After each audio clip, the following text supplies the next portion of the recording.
दोस्तों नमस्कार। आज कुछ परीक्षाओं का अपडेट लेके आए हैं, तो सबसे पहले देख लेते हैं हम बारी बारी से कौन कौन सी अपडेट्स हैं, क्योंकि आज के इस वीडियो में हम बिहार पीसीएस के थ्रू जो एग्ज़ाम्स होने वाले हैं उसकी अपडेट है, साथ में यूपी पीसीएस के भी कुछ एग्ज़ाम्स हैं जिनकी अपडेट लेके आए हैं। तो सबसे पहले बात करेंगे बिहार के एक नोटिस की, यानी कि इसमें आया हुआ है एक नया पोस्ट जो कि पटना में सहायक के पद पर है और इसके कुल 44 पोस्ट हैं। ठीक है, महिलाओं के लिए टोटल 13 पोस्ट है और जो पुरुष है उनके लिए टोटल 44 पोस्ट हैं। तो आगे देखते हैं। इसका जो शैक्षणिक योग्यता है उसमें आप बस किसी भी अच्छे कॉलेज से, यानी कि जो मान्यता प्राप्त कॉलेज है उससे आप ग्रेजुएट होने चाहिए। और वेतन जो है इसका 7वें लेवल का वेतन है 44,900 से 1,42,400 के आसपास। उम्र सीमा में वही न्यूनतम उम्र 21 साल है और मैक्सिमम जो उम्र रहेगी वो आपकी 40 रहेगी। कैटेगरी के वाइज होगा, यानी कि जनरल है अगर तो 37 रहेगा और महिला है तो 40 रहेगा।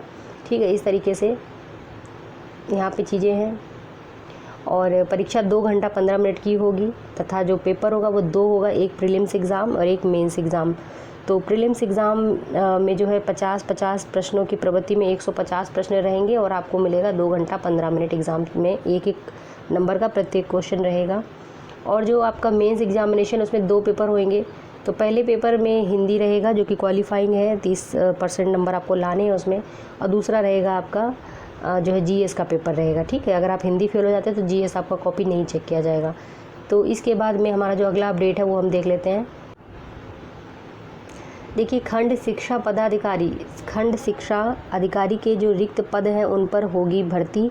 यानी कि यूपी में बहुत दिनों से वेट किया जा रहा था कि बीईओ के पोस्ट कब तक आएंगे।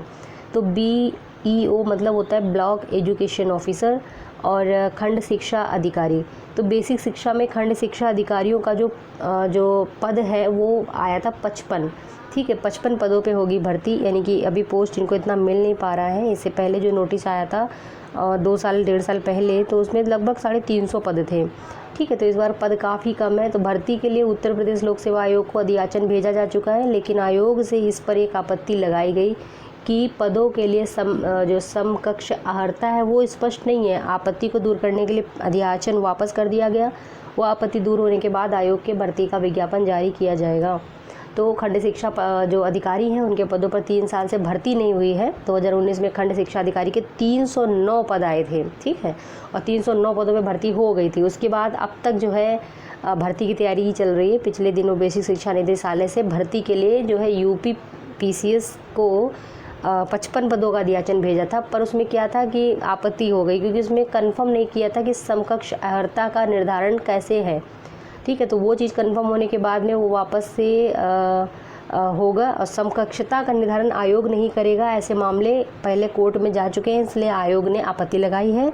अब उसको कंफर्म कर देंगे तब जाके इसमें नोटिस निकाला जाएगा। ठीक है, यानी कि चीज़ें कंफर्म नहीं होती हैं तो फिर वो कोर्ट में चली जाती हैं। इसकी वजह से आयोग ने वापस किया, बोला है कि इस चीज़ को पहले आप कंफर्म करो, उसके बाद ही हम लोग इसमें नोटिफिकेशन आउट करेंगे। ठीक है, ऑफिशियली।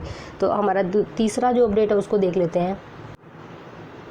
तो फ्रेंड्स देखिए, यूपी पीसीएस का जो 2021 का एग्ज़ाम था उस पर हाई कोर्ट ने बोला कि इसका रिज़ल्ट दोबारा से देना चाहिए। और उस पर एकदम से बोला, इंटरव्यू जबकि हो चुके हैं, इसके प्रीलिम्स मेंस इंटरव्यू सब हो चुका है, तो अब फाइनल रिज़ल्ट आने की वेटिंग हो रही है। तो उसमें बोला गया बीच में जब इंटरव्यू चल रहे थे आयोग के द्वारा, हाई कोर्ट के द्वारा, कि इसको जो है रद्द किया जाए, पुनः परीक्षा कराई जाए, पुनः रिज़ल्ट दिया जाए, परीक्षा नहीं पुनः रिज़ल्ट दिया जाए। तो इसमें जो है रीज़न ये था कि जो आगे देख लेते हैं इसमें क्या क्या है। देखिए, इलाहाबाद हाई कोर्ट ने एकल पीठ के द्वारा 2020-2021 की परीक्षा को रद्द करने की बात की और बोला दोबारा इसका रिज़ल्ट दिया जाए। इसका कारण क्या था कि जो पूर्व सैनिक होते हैं उनका 5% जो 36 आरक्षण था वो नहीं दिया गया था, इसकी वजह से इसको रद्द करने की बात की गई थी। तो इसमें क्या है कि डेट मिला था और फैसला जो हुआ है वो हो चुका है, अभी फैसला आना है।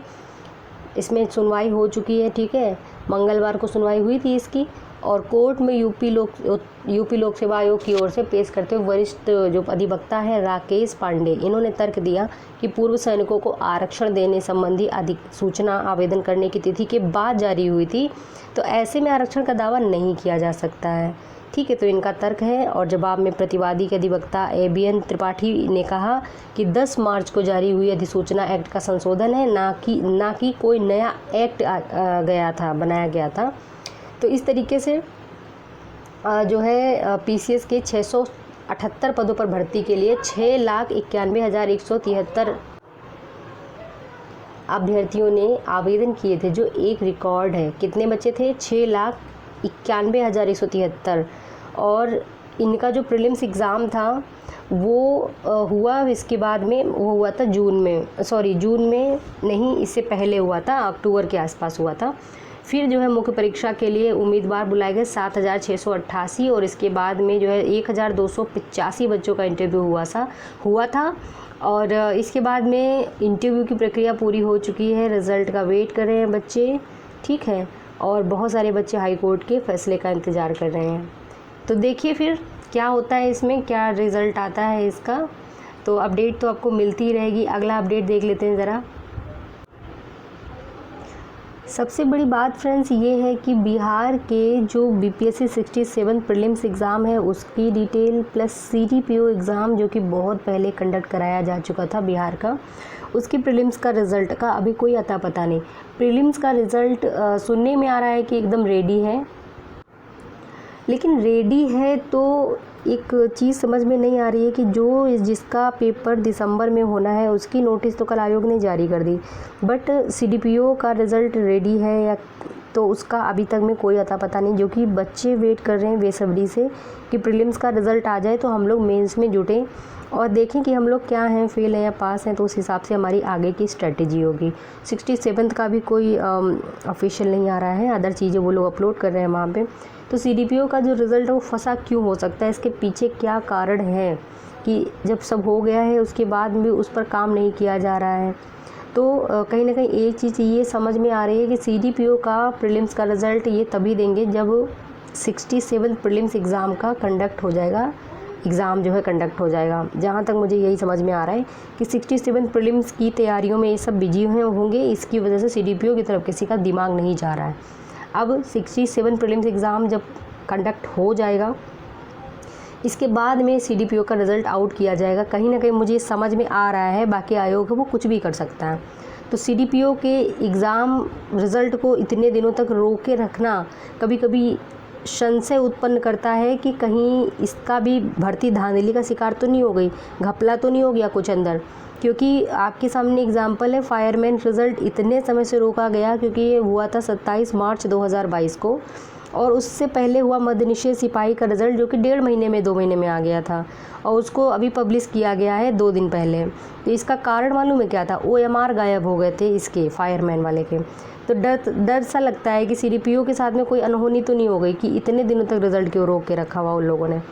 खैर, तो एक थोड़ा सा वेट और करते हैं, उसके बाद में सीडीपीओ के लिए भी कुछ ना कुछ कैंपेन करना ही होगा, क्योंकि चीज़ें समझ में नहीं आती हैं आयोग को कि कौन सी चीज़ को पहले पब्लिश करना है, कौन सी चीज़ को बाद में पब्लिश करना है। जो चीज़ बाद की है उसको पहले करेंगे, और जो पहले की है उसको सोचना ही नहीं है उसके बारे में। बच्चे परेशान हो रहे हैं। तो ये 2 एग्ज़ाम्स हैं, सीडीपीओ और 67, जिसमें सबसे ज़्यादा सरदर्दी बना के रखा हुआ है 67 प्रीलिम्स एग्ज़ाम को लेकर के। सारी चीज़ें अंदरूनी स्तर पे तैयारियां चल रही हैं, बट पब्लिक को यानी स्टूडेंट्स सबसे नहीं बताना है, एस्पिरेंट्स को नहीं बताना है। अब इसके पीछे लॉजिक क्या है उनका, क्या वो चाहते हैं, वो सब चीज़ें क्लियर ही नहीं है बिल्कुल भी। तो 67 और सीडीपीओ कहीं ना कहीं आपस में ही मिले जुले हैं, और जैसे ही सीडीपीओ 67 का रिज़ल्ट प्रीलिम्स एग्ज़ाम करा देगा वैसे ही सीडीपीओ का रिज़ल्ट दे देगा, ऐसी उम्मीद बना के रखेंगे। अगर ऐसा नहीं हुआ तो कुछ ना कुछ ज़रूर कैंपेन करना पड़ेगा इसके लिए भी। ठीक है, तो ठीक है फ्रेंड्स, ये चीज़ें थी। और मैं तो बस ऑफिशियल साइट देखती रहती हूँ कि कैसे भी कोई चीज़ आए जिसको हम लोग बताएं और देखें, उसको आगे की स्ट्रेटजी में ऐड करें उसको, क्योंकि चीज़ें सारी तभी होती हैं जब थोड़ा सा ऑफिशियल साइट में भी चीज़ें पब्लिश हो जाती हैं।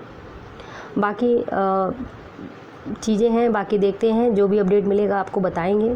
पढ़ें आराम से और अपना ध्यान रखें सभी लोग। थोड़ा सा मेंटल एक प्रेशर तो होता ही है, उस चीज़ को प्लीज़ आप लोग बैलेंस करके चलें। आगे जब आप प्रशासन में आएंगे, जब आपको जॉब करना पड़ेगा, सर्व करना पड़ेगा अपने डिस्ट्रिक्ट को, अपने स्टेट को, तो बहुत सारे प्रेशर आएंगे, पॉलिटिकल प्रेशर आएंगे और इमोशनल मेंटल प्रेशर आएंगे। हर चीज़ आपको हैंडल करनी ही होगी। तो वो चीज़ें स्टार्ट हो चुकी हैं कहीं ना कहीं। जब आप प्रिपरेशन में उतरते हो, शुरुआत करते हो, तो वो चीज़ें शुरू हो जाती हैं आपके साथ में। एक प्रेशर हैंडल करना, आपको फैमिली का प्रेशर, सोसाइटी का प्रेशर, रिलेटिव्स का प्रेशर और अपने अधीनस्थों के या जो आपके हाई लेवल वाले ऑफिसर्स हैं उनका प्रेशर, सब चीज़ें एडजस्ट करनी ही पड़ती हैं। तो अभी से इतना ज़्यादा प्रेशर हो रहा है तो वो सब चीज़ें आदत में बना लीजिए, उसको पॉजिटिव वे में लीजिए, ठीक है। बहुत सारे बच्चों का कमेंट देखा कल कि मानसिक रूप से बहुत परेशान है, मेंटल टेंशन हो रहा है, आप साथ के शिकार हो गए हैं, ठीक है। नियति पीसीएस क्लासेस में बहुत सारे कमेंट देखे कल। तो प्लीज़ आप सभी लोग ऐसा मत बोलिए, अगर ऐसा लग भी रहा है तो प्लीज़ उसको पॉजिटिव वे में लीजिए, ठीक है। प्लीज़ आप लोग इतना टेंशन मत लीजिए, उस चीज़ को पॉजिटिव वे में लेकर चलिए, क्योंकि ये सब चीज़ें हम लोगों की ज़िंदगी का एक हिस्सा बनने वाली हैं। हर तरीके का प्रेशर आपको जीवन में मिलता रहेगा यदि आपने इस फील्ड को चुना है तो। चलिए मिलते हैं अगले वीडियो में। जय हिंद।